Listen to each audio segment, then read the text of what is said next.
What is up, everybody? It's the Big Brains here, and today we're going to be going over a tech deck.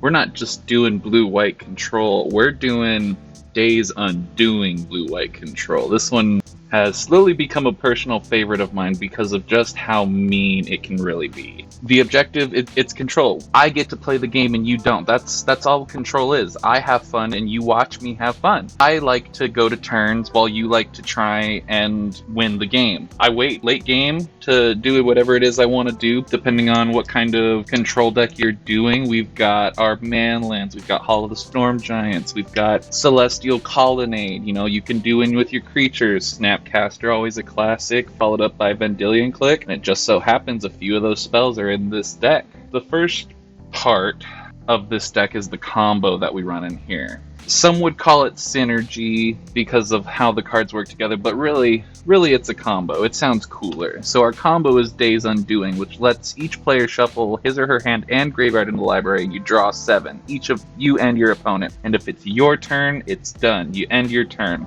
The next card in the combo is the one and only uncommon Narset, Parter of Veils from War of the Spark. And it says right there on the top, each opponent can't draw more than 1 card per turn. So that 7 right there on the Days Undoing goes from each player draws 7 cards to I draw 7 and my opponent draws 1. And it is disgusting. Something else that we have in here that just really helps with that is Teferi, Time Reveler. That means we can Days Undoing on instant speed, and that's going to be pretty nuts too. End turn, Days Undoing, draw a new hand. Your turn doesn't end because you just go right into the next one. Absolutely disgusting. Big Brains, let's not forget that with these 3 cards out, you can cast Days Undoing on your opponent's draw step. We draw 7, our opponent will shuffle their hand and graveyard into the library, but will not draw anything. This is because Narset doesn't allow for more cards to be drawn, and your opponent has drawn during their draw step. This means our opponent won with nothing themselves and take out their graveyard at the same time. You may feel bad for doing this, but we're playing control, so why stop now? Anyways, thanks for letting me share, Big Brains. There we go. I basically said all of the creatures that we have in this deck, and that's Snapcaster Mage and Brazen Borrower. I think I said Vendilion Click, but it's essentially the same thing. It's a 3/1 flyer. We're only running 2 of each because we really just want to make sure that you're not having fun in the game when we're playing control. You know, we don't need to worry about swinging in with decks like 8 Whack. We don't need to play Zoo. We just need these 4 and those couple manlands, and we'll eventually get the job done. The Planeswalkers we have in the deck are 2 Jace the Mind Sculptors. Insane that they unbanned it, but it is really good, and it helped kind of rebalance, I think, the meta. I think that was a really good fix on it. We also have 2 of the big Teferis, or Idris Elba. +1, draw and untap 2 lands, set up for a counterspell the next turn. -3, get rid of the biggest threat on the board or something that's just stopping you. It's insane. Really just will shut down a deck turn 5 if you can get it rolling. And we also have 1, the Wandering Emperor. I think this card is so good. When I had first seen it, I was like, oh, you know, okay, it's alright. But then I was playing it in drafts and it just tore people up. The flash really just makes her unstoppable. Then we move on to counterspells, and we start off with the best counterspell in the game. 2 blue, not the best, I should say, but the best in Modern. 2 blue, hit anything that we can get our grubby little hands on to make sure you have even less fun playing the game. God, it's so good. We're only running 2 in the deck. I might typically like to run 3, but you know, we also have a lot more things that we get to work with as time goes on and new sets come out. Counterspell is good. I'd say in most cases it's a 4 of good, but sometimes you have to make sacrifices for other cards, and that brings us to Archmage's Charm. You know, instant speed, we add 1 extra blue, we can either do the same thing, draw 2 cards, or gain control of a non-land permanent with converted mana cost 1 or less, and that, I think, is nuts. Thinking about it now, you know, that helps get rid of that stupid monkey that's running around in Modern and just tearing up the meta. Death Shadow, all kinds of things. It's insane.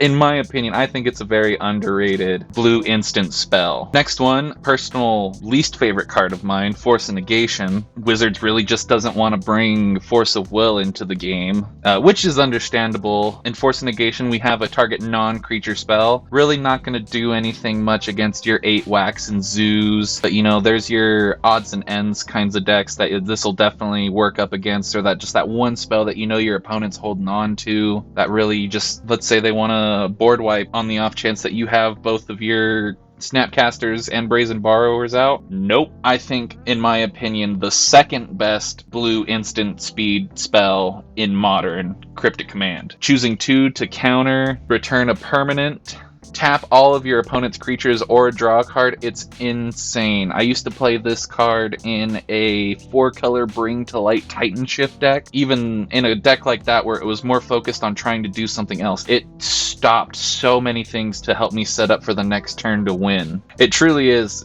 some of the best spells in the game. You just have to run control, and you have to accept the fact that some people can't have fun if you need to have fun, and that's okay. So what a control player is. Then we've got our removal. I've always had a kind of middle view with Prismatic Ending, because I feel like it can only be good if you're running multiple colors, but then at the same time, I have to stop and think that, there's a lot of really good cards that are only 1 and 2 drops. This absolutely will annihilate, I think, 95% of a zoo deck. The only thing that this won't be able to hit when you're playing blue-white control against a zoo deck is Reckless Bushwhacker. This card completely shuts that deck down. Then you're going to go up against, Shadow, got Jund, Burn. It really is a very big hit or miss card. I definitely see it as something that has more of a sideboard presence than mainboard, but so far in the times that I've used it, it has been really beneficial. Exile target non-land permanent with mana value less than or equal to the number of colors of mana spent to cast the spell. Next, we have my favorite. It breaks my heart every time something else gets added because this is always the card that people start cutting, and it's Path to Exile. 1 white, get rid of any creature. You get rid of Omnath, Fury, Primetime, you get rid of Prime Titan. Next, we have Winds of Abandon. Winds of Abandon is really good. Path to Exile, but on a wide scale, all over the board. What's not to love about that? Eventually, when playing up against a control player, you start top decking. And when you start top decking and just swinging all out, that's when your opponent hits you with the Winds of Abandon, because there's mostly no recovering once you start top decking. Speaking of which, Terminus, we'll get to Supreme Verdict in a while. Terminus lets you get that small insight on what it's like to play Legacy. You can play blue-white miracles in Legacy. You get through all of those Undyings, anything your opponent wants to feign death. Nope, that's not going to happen this time. You can do that, but still lose 2 life. Boros Triumph for Indestructible, gone. It's so good. Even at 6 mana late game, I still think it's a great board wipe, because then, you've got your decks that might revolve around needing to pull things from the graveyard, like Dredge. What's going to happen when they're on the bottom of the library and not in the graveyard? 1 mana is really good. Then we get to the Supreme Verdict. It just says it right there in the first line. It can't be countered. Maybe you're going up against another control player who maybe has a few more creatures than you. Maybe they're running Force of Negations, their own counters, but maybe they've got a few more creatures than you're running. Maybe they're running 3 or 4 ofs with Brazen Borrower, with Snapcaster. Maybe they're running a couple clicks. This stops that. This guarantees you at least another turn against any kind of deck that's creature heavy or has you backed up against the wall with creatures. It's great. It's such a good feeling when you Supreme Verdict in any format. We're on Modern right now, but it's just, man, 8-player Commander Supreme Verdict. There's no better feeling than watching everybody hate you, the control player.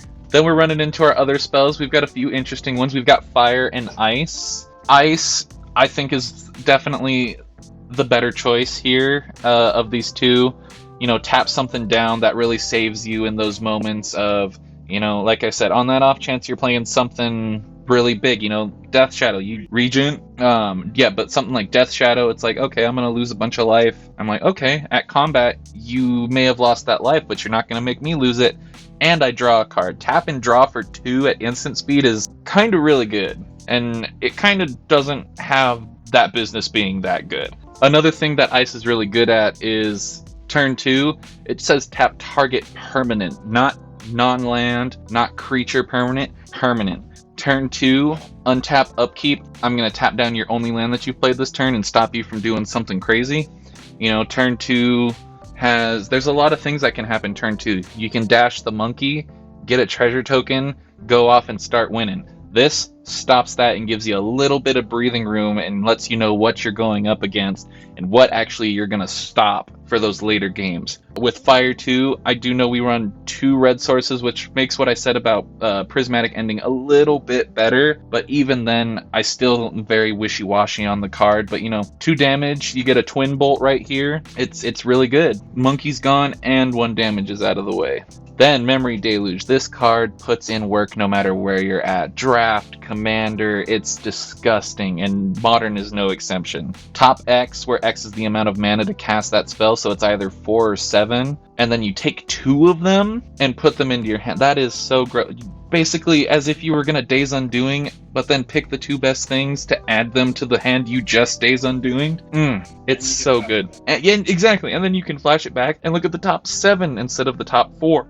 Then, a great enchantment, Shark Typhoon. I'm a big Sharknado fan, and the second I saw this card, my heart just melted. Whenever you cast a non-creature spell, you create an XX blue shark creature token with flying where X is that spell's converted mana cost. This is really good late game, and I think this is something, in my opinion, that you want to keep hidden if you can the first match, because late game, people sideboard in removal. They're ready for your Snapcasters, they're ready for your clicks, for your Brazen Borrowers, they're ready for your Planeswalkers, they're ready for your man lands. They're just ready to make sure that if you're going to play control, they may not be able to kill you, but they'll try and do everything in your power to make sure that you kill yourself via mill. Self-mill in a way.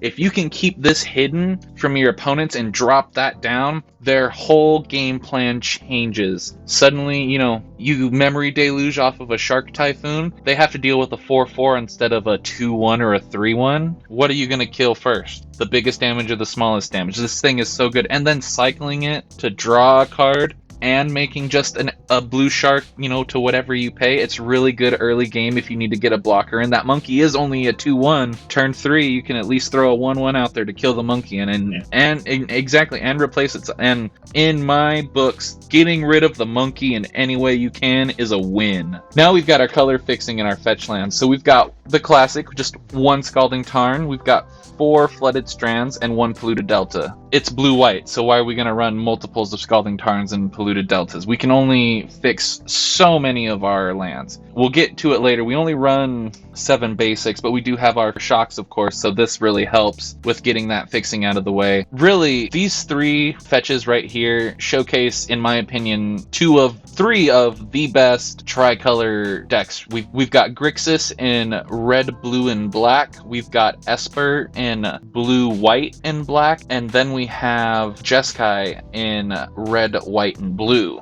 Good old America colors for freedom. But this is a really good, mana fixing setup. Fetches, they've gotten dirt cheap over time. So these Archons ones are still a little bit more expensive, but whatever it is, whatever we can do to have fun, we're going to do it. Then we've got our Shocklands, which is what we're going to start picking from our mana fixing. And I totally forgot that was actually in there, the breeding pool. We have 2 Hallowed Fountains, 1 Steam Vent, and 1 breeding pool. The breeding pool, it has the same function as the Steam Vents does and our Raugrin Triome. It's just there to try and make the Prismatic Ending just a little bit better. It's a good little setup, because yes, the red and the green, red only does something for fire and ice, green doesn't do anything, so you at least know that you always have a blue source available on both of these if you're not using that other one, and that I think is really good. Then we've got the color fixing, we've got the great old Tundra.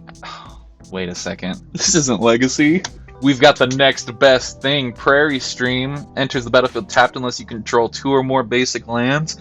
I started playing Magic very seriously around this time, was Battle for Zendikar and Oath of the Gatewatch. These are some of my favorite lands of all time. Got Raugrin Triome. These are my next favorite lands. My mind was blown. Artwork alone is great, but now we've got Triomes, tricolored lands.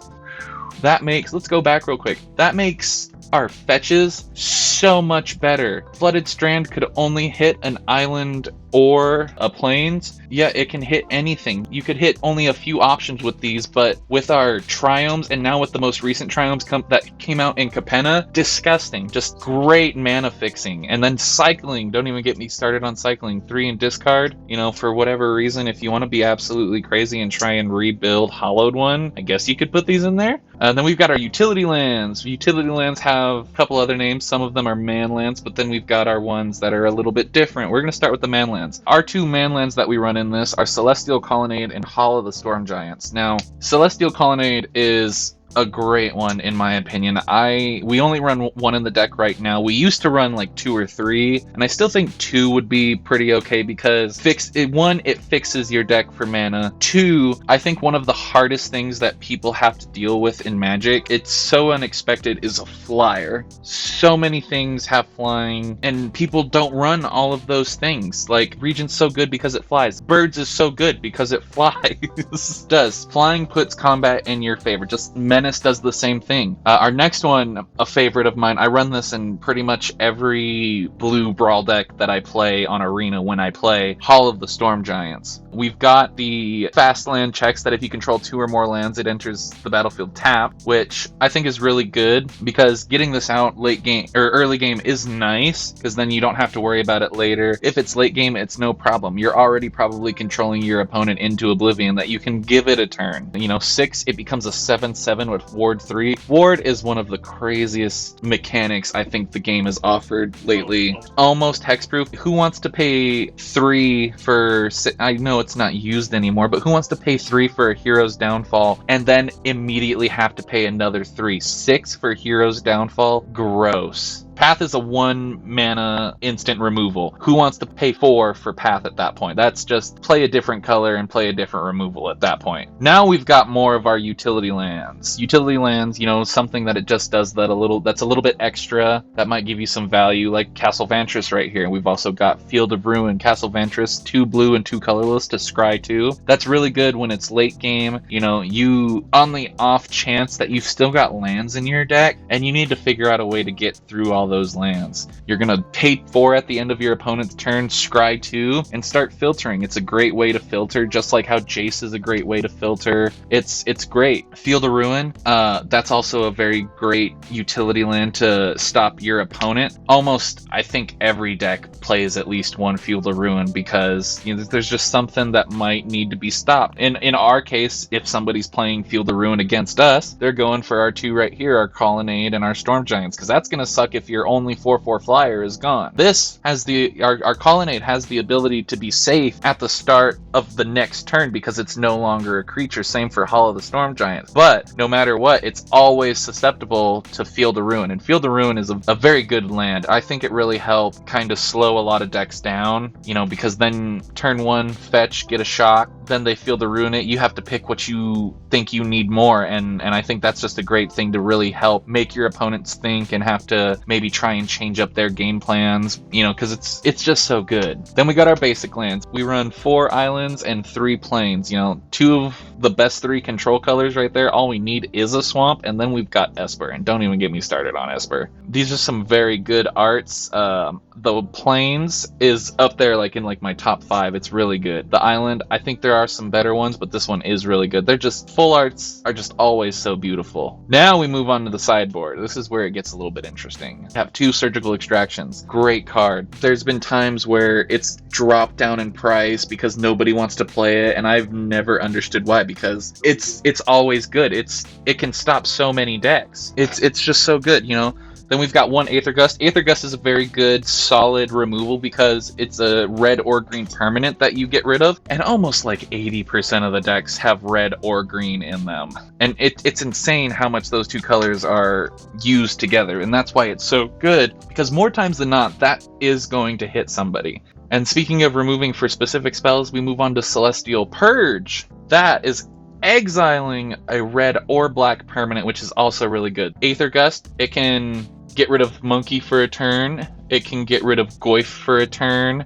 Celestial Purge, it can get rid of Monkey permanently. It can get rid of Arclight permanently. It can get rid of Death's Shadow permanently. These two really just hit so many good options. They are only one-ofs, but sometimes that's really all you need, is you just need that one turn of keeping yourself alive, and you go back and win. You turn the corner. Then we've got Containment Priest. Containment Priest is a very interesting option because, there's not a lot of things that it can hit, but some of those things that it does hit are decks that are very reliant on what this stops, and this stops anything non-token creature entering the battlefield if it wasn't cast. This Goodbye Dredge Reanimator, it's very underrated. You don't see it in a lot of decks, and I can understand why, but also this right here in a tournament round 1, if I'm playing up against somebody who's playing, this is an insane Planeswalker. This is like a top 5 of all time with just how good it is. Spells and abilities your opponents control can't cause their controller to search their library.